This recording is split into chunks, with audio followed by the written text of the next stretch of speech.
Welcome back, folks, to Let's Play Baldur's Gate 2, the Enhanced Edition, The Shadows of Arm. And when last we left off, Terri, Coleman and the party are slowly working their way through Bodhi's Vampire Guild, with the assistance of Drizzt the Warden and the paladin Eric. Note that Drizzt and Eric are not invincible. They will take hits, and eventually, if they run out of health, they will die. And I think if Drizzt dies, his companions are quite upset at the fact. They can probably get him resurrected though, they are quite high level after all. Now the next fight is probably going to be quite tricky, so I'm going to get Simulacrum Korgan to help us out. Though we won't be alone in this combat, I do believe this is where the Shadow Thieves make their appearance. We want to get a haste here. This should also haste our allies, and look here, the vampires have decided to come and attack us right now. You really shouldn't have done that. Are you a named vampire? No, you are just vampire. And it seems that Dawn has got his voice back, which is brilliant. Have at thee! Now you've berserked, it's time to send our front line forward. You're also the front line, you're also the front line, and you're also the front line. And in fact, I'm going to switch you over to Lilacor because there may be some charm attempts in our future. Let's go. And there are 4 vampires right there, but we can deal with these just fine. Have at thee! The assassins are here to support your battle, Terri Coleman, as the Shadow Master ordered. Ha! Taste my steel, fiend! Oh, Terri Coleman, let us finish this, and finish this we most certainly will. We have helping us Arcanis, Yinasha, and Gophus. Gophus, as well as Kachiko. There's only one more vampire left to take care of, and that is Tanova, a named vampire. And Tanova is gone. Well done, rogues. You may go. I shall continue with Terri Coleman to face Bodhi. Let's talk to you, Arcanis. Whatever you want. You appear to have nothing to say. Fair enough. Let us quickly go and deal with the final vampires here. Can we keep staking vampires here? This vampire is truly dead and the coffin reeks of carrion. Okay. But this is where that named vampire went. And now that named vampire is gone. Marvellous. Now I believe there should be a few more vampires in this direction. Your blood is rather inviting. Thy audacity is impressive, Terri Coleman. It does thee little good, for my mistress has ordained a baptism of blood and pain for thee. Ooh, you have a few spells protecting you. That's okay though, we're just going to rush you and we should be able to, just deal with you by hitting you a lot, because you may have a couple of protective spells, but nothing can deal with a Korgan with 25 strength, and another Korgan with 25 strength at that. And it seems like Viconia has gained a level. Let's level her up. Now she gains 1 extra 7th level spell, a Thacker reduction of 2 additional hit points, and an ability. Now we have quite a few nice abilities here. We have Energy Blades, which I think we've seen before. We have a Storm of Vengeance. Casting this spell causes the earth to shake and the heavens to boil with blood and energy. All enemies of the caster are struck down by acidic rain, earthquakes, and lightning. All enemies of 8th level or lower are slain instantly. The survivors are struck by acidic, poisonous rain, and lightning. The storm lasts for 3 rounds. Each round, the victim suffers 1d6 electrical damage, 1d6 fire damage, and 1d6 acid damage. They also have a chance to be poisoned in the first round. That's pretty good for dealing with loads of enemies in a small area, 15-foot radius, but we're not going to take that. There is Elemental Summoning. Drawing power from the environment, this spell summons 2 16-hit die elementals chosen randomly from earth, air, or fire. The elementals stay for 1 turn and will obey the caster as long as they remain summoned. There is a 10% chance that a randomly chosen elemental prince will be summoned instead. The elemental princes rule over other elementals in their respective planes. The elemental prince of air is Chan, the elemental prince of earth is Sunis, and the elemental prince of fire is Zaman Rule. We learnt a bit about the elemental princes there. the more you know. Then there is Globe of Blades. The priest employs this spell to set up a globe of razor-sharp blades. These whirl and flash around the caster, creating a dangerous barrier. Any creature attempting to pass through the blade barrier suffers 10d10 points of damage. Creatures within the area of the barrier, when it is invoked, are entitled to a saving throw versus spell at -2. If this is successful, the blades are avoided and no damage is suffered. The barriers remain for 1 turn. That's pretty decent. Then we have Summon Deva, which is a pretty nice one. Summon Fallen Deva, which is the one that Vaconia has access to because she is of evil alignment. We've seen that in Dawn's list of abilities. Then we have, I'm going to skip these two for now, Aura of Flaming Death. This one sounds fiery and deathy. This spell causes the caster to be enveloped in an aura of intense flame that both injures opponents and protects the caster from damage. This shield not only grants the user 90% fire resistance and an AC bonus of 4, which is really impressive considering her armor class right now, but it also protects her from attacks made within a 5-foot radius. An opponent that hits the caster with any weapons or spells within this radius suffers 2d10 plus 2 fire damage. In addition, the intense heat protects the caster from all non-magical weapons, melee or missile. This lasts for 1 round per 2 levels and is pretty good. Then we have Mass Raise Dead. A more powerful version of Raise Dead, this spell brings up to 5 party members back to life and heals 3d10 plus 1 hit points per level of the caster. They can regain the rest of their hit points by natural healing or curative magic. This spell restores life to dwarves, gnomes, half-elves, halflings, elves, half-orcs, and humans. That is a really good spell. That pretty much is a, hey, is the rest of the party dead? Cast this and everyone is brought back to life. That's quite handy. And then we have Implosion. This spell creates a rift in the earth beneath the target which implodes and closes in upon itself, crushing and burning the target and holding it for 1 round. The spell does 10d10 fire damage and 10d10 blunt damage. The victim can save versus spell for half. That pretty much is, hey, do you want to deal on average 100 points of damage to any target? Or 50 if they pass the save. That's pretty nice, but I'm going to go with the utility here because Mass Raise Dead could be really useful later on with the sheer number. Then again, I could just prepare more Raise Dead. I'm going to take Implosion for now. I'm going to take something aggressive. Sure, let's do it. It is a quest level spell, and it is now Vaconia's. Yes, Bill?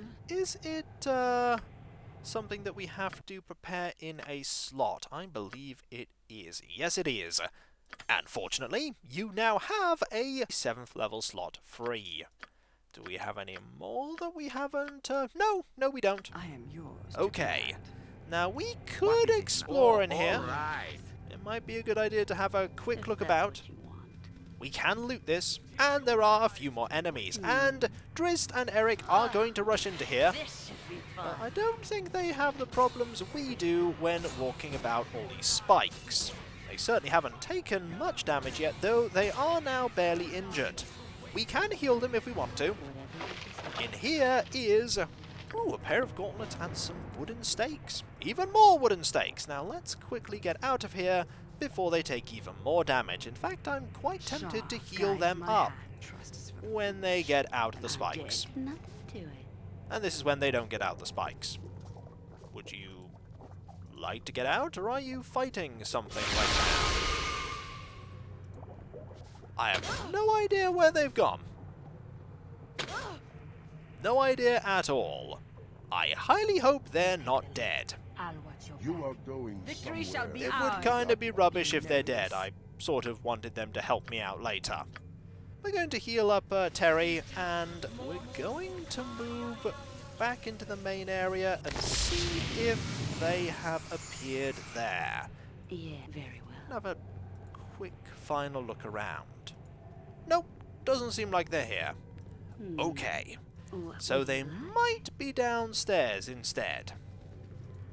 We also can't see Arcanus here. Unfortunately, a few Shadow Thieves lost their lives trying to get into here. Rest up, and they're still not here. Let's head down and see if they appear then. You must gather your party before venturing forth. Ah, there they are. And I don't know why you're saying that. Aha! Careful, Terri Coleman. 'Tis a well-made trap, but no match for me. One of the advantages of having the Shadow Thieves with you at this point is that Arcanis will find the traps for you. So you don't need to have a rogue capable of seeing them to make headway. And I think Arcanis is going to find another one pretty soon if we move a bit further forward. I'm still going to have a Hexaat look as well. Nope. Yes, very well. No one. And no traps either. There might be one here, though. Aha! And I believe Arcanis nearly pushed Terri into that trap, but nearly is not close enough. Now, if you're thinking that this is going to be where we face Bodhi and have at thee one last time, you are absolutely right. Also, I should save, because this is a dangerous fight. This is a very dangerous fight. Fortunately, everybody is nice and grouped up. It shouldn't be too difficult to get everyone in the haste spell. Be quick with I want you to enrage. I want you to enrage. And I also want you to activate your improved haste ability. There we go. And I want you to cast haste on everyone else. This should probably be sufficient. This should definitely be sufficient. Okay, let's open the door and get our fighters into the room. There we go. And so it shall end here. Welcome. You have been very resourceful in finding me, although I did not go out of my way to hide. That you didn't. You really should have picked a different hideout. Ha! Prepare for the slaughter, Bodhi. Only one of us will leave this place, Bodhi. Enjoy your last moments while you can. You're a liar or a fool, Bodhi. You knew Terri would come for you. If you didn't do everything in your power to keep her from reaching you, you deserve what you're about to get. You should have gone out of your way to hide, vampire, as Hexaat stated. You'll regret your carelessness by the time I'm done with you. Should have tried harder, vampire. No way you're getting away again. We got a score to settle. Is this literally the entire party mocks Bodhi time? I think it is. I do not see Emowyn with you. Has she withered to nothing just as I was destined to? Or are you hiding her away from me? It doesn't really matter. I'm sure your reasons for coming are all very important to you. Do spare me the boredom of hearing them. I have come for the Rin Lanthorn, Bodhi. You will not escape me this time. You help those treacherous elves. They deserve all they receive and more. They will not even approach us while we destroy them. Such is their arrogance. Let them shiver in fear that they will die between me and Irenicus. They would not even acknowledge us as their own, and now we will bury them all. Elhan did not even know of you. How could he acknowledge you as his own? Fool. They would have you think we are some foreign intruders, attacking their city for no reason. Their shame is that Irenicus and I are very familiar indeed. No elf would dare turn against the others. No elf would endanger the very fabric of their society. No elf would have done as Irenicus and I have done. Who was it that pled their case? Elhan? He stood by while they echoed our crimes in their punishments. I should almost let you live so that he could have the shame of an outsider questioning him about this whole matter. Almost. Your part in this ends here, Terri Coleman. I shall feast on the blood of the gods while you enter death with questions unanswered. Let's pause. There's something we can do here. Right there. This unholy pool is filled with fresh human blood. You are nearly overcome with the horror. We are now going to use some holy water here. And this should weaken the vampires. Okay, you are going to go straight for Bodhi. You are going to attack this fledgling vampire. You are going to attack this fledgling vampire. No, it's actually a full vampire. And you are going to attack this Grim Warder. How about thee? And we immediately flank round, and whoa, we're dealing a lot of damage here. We are taking a lot of damage too, and we have had some levels drained away from us. And it would seem that Dawn is now being controlled. But we should be able to deal with that using a Pierce Magic. That should do the trick. And you're taking a lot of damage right now, but you are now back in the room. You have lost quite a few levels here. You are now... Ooh, you are now level 8. It's time to have you back out of here and have the Korgans deal with this now. No, it's mine! This life is mine! Oh, you keep thinking that, Bodhi. And I think we shall... Ooh, wow, you're taking a fair few hits. Is this because... Oh, this is because Drizzt is attacking you right now. Well, that's probably because you were considered an enemy at one point, and Drizzt has not been flagged to not consider you an enemy. We'll deal with that in a moment. Right now, we want to deal with all of these levels that have been drained away from you. And you're okay right now. I will have you take care of this foe while you go around and take care of the fledgling vampire. And Dawn is now gone. But Dawn will be okay. We'll raise him later. After we've dealt with these foes here. And one more. Nope, one more here as well. There we go. Now let's deal with the evil is slain. You've done well, friend. I bid you fair. Could my opinion of this group Bye, drop any Drizzt. lower? Evidently Drizzt so. is gone already. He just ran away going, well, I'm done here, see you, got places to go, things to kill, and thus he left. Now we do have a raised dead here. And that'll bring Dawn back, which is good. I will listen. I believe this is your pile of stuff. Yes, it is. If you hadn't been controlled with that spell, you'd have been fine. But having just one person fall is no bad thing, considering the fact that Terri nearly fell there. That could have ended really badly if she'd have taken a few more hits and had a few more levels drained. But fortunately for us, I noticed it just in time. Literally just in time. That could have been really bad. I want you to keep looting things from that pile, because all this stuff is yours after all, including your weaponry. There we go, and there we go! Also, these were assigned to your ammunition slots there. Alright. The only thing we need to do now is get you fully healed up. Unfortunately, we have a heal on hand, ready to deal with that. Now let us go and loot other things. I think we may have lost our paladin in that, because I see a suit of full plate. Yes, Now yes, let's I see. grab this. That's going to be useful. I suppose those are useful. We'll take the full plate and that there. I believe this is a two-handed sword plus 2? Two-handed sword plus 2! Very good. Now we'll pass these over as well. Pass this potion over to Terri. That there. This, by the way, is a pair of magical gauntlets that you can't identify. Of course you can't. You can't identify them either. Okay, these are pretty good then. Legacy of the Masters.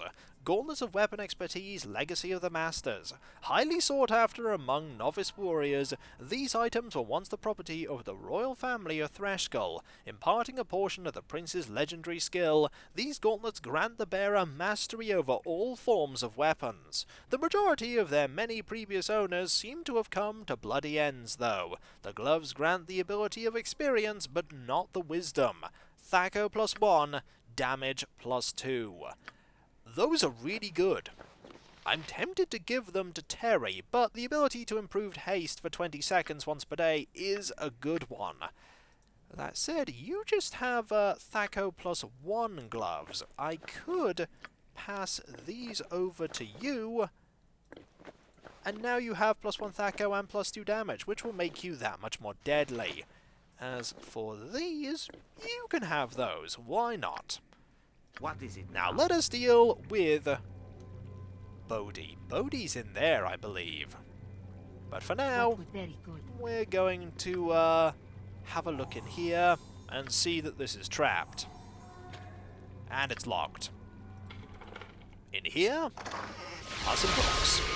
We have The Vampirus Omnibus Unabridged, Conjure Ota Servanta, and Dear Vampire Becomus. None of them seem like they're really worth reading. But I suppose we could take them and read them another time. I suppose that can't hurt. They were, after all, locked away, and we haven't seen those books anywhere else. Now, to deal with Bodhi. Bodhi is in here, trying to recuperate from our attack. We're not going to give her that chance. To command. Let us go Very well. and deal with her. After a desperate battle, Bodhi has retreated to her coffin. It is time to end this. If you have a stake, you can destroy her and free Emoin's soul. Bodhi crumbles before you, her body no more than an empty shell as the stolen soul within is freed. There is a faint glimpse of an apparition of some sort, and then nothing. With her death, a panel opens inside her coffin. The Lanthorn is within. We gain lots of experience there. And not only is the Lanthorn within, and I believe we now have the Lanthorn. There it is. The Rin Lanthorn is an artifact from ruined Myth Rin. It was highly prized by the city's rulers as it shone through all falsehoods and illusions. The device, with the lenses in place, can dispel the illusions that hide Sundan Esalar. There were also some scrolls, symbol of fear, and Abi Dalzim's horrid wilting, as well as a gold ring. We'll put these here, and a sword. You could potentially learn these. Can't learn that. The sword is something you can't identify. Must be powerful.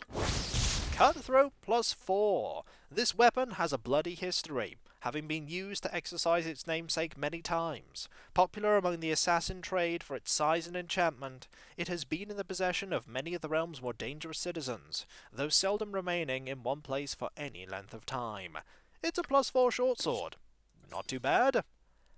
But we have levels to deal with, so let's deal with them. Level up. And we have 1 proficiency point here. What are we going to put that in? I think it's time we kept focusing on longbow. Now we are a High Master, which gives us an additional +1 to damage, a -1 speed factor, and that extra half attack per round. As for abilities, we don't need to take Whirlwind Attack anymore. Not that we've used Whirlwind Attack yet, but we certainly will. It's time to take Greater Whirlwind Attack. 10 attacks per round for 1 round with no penalties at all. I think that's pretty good. Let's take it. Done. Korgan also has an ability to assign. And I think we will make him a Grandmaster in Warhammer. It makes sense considering the fact that he's using Cromfeia. As for abilities, I think Critical Strike is good. Once per day, critical hits for every single attack for 1 round. That's really good. Considering he's got a Strength 25 weapon, we're going with it. And then there's Hexaat, who shouldn't really have been using the Cloak of Dragomir, but I always forget about that. You have a proficiency point here. What shall we put that in? Longsword might actually not be too bad. Let's put it in Longsword. Why not?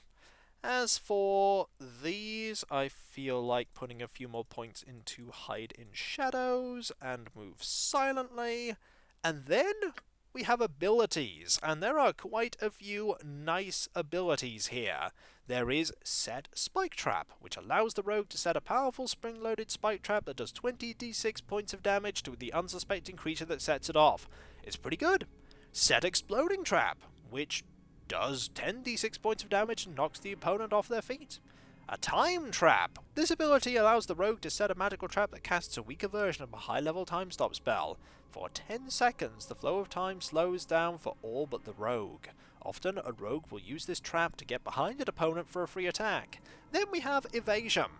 You get a +4 bonus to AC and 2 to all saving throws for 3 rounds.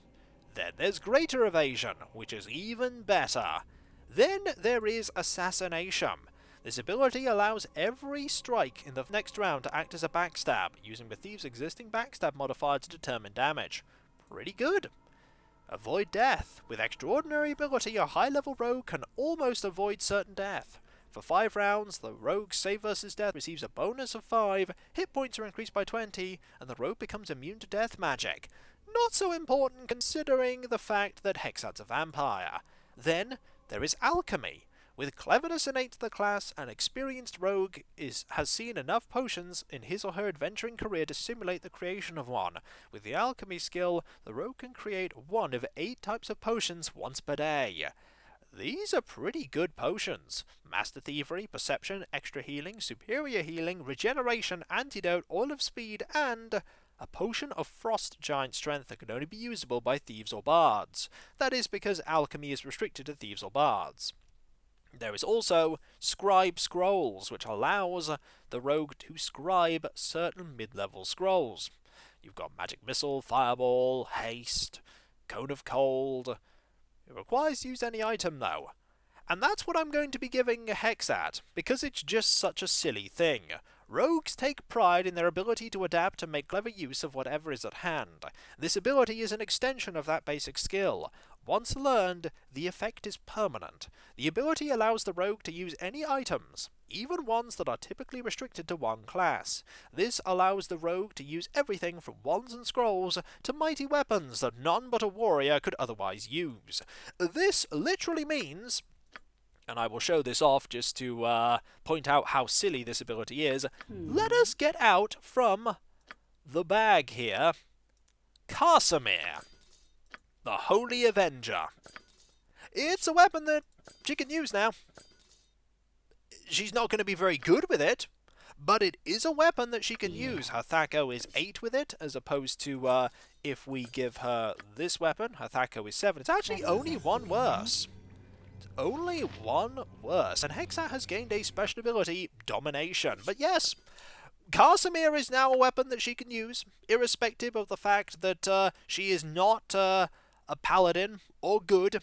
It's now available. I am half tempted to just give her Casimir.